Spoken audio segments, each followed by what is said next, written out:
să faci o producție video și să ai succes, trebuie să vinzi una din următoarele 3 chestiuni: sex, umor sau acțiune.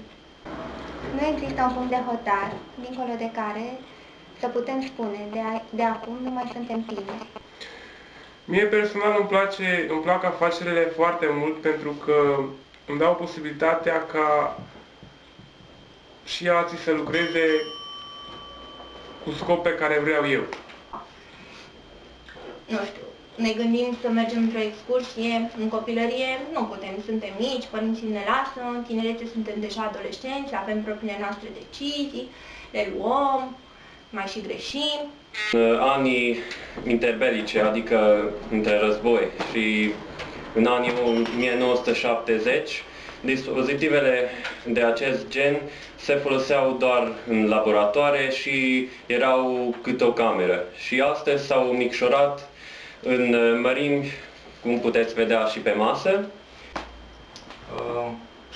Am uitat despre strămoșii noștri, am uitat ce înseamnă un război.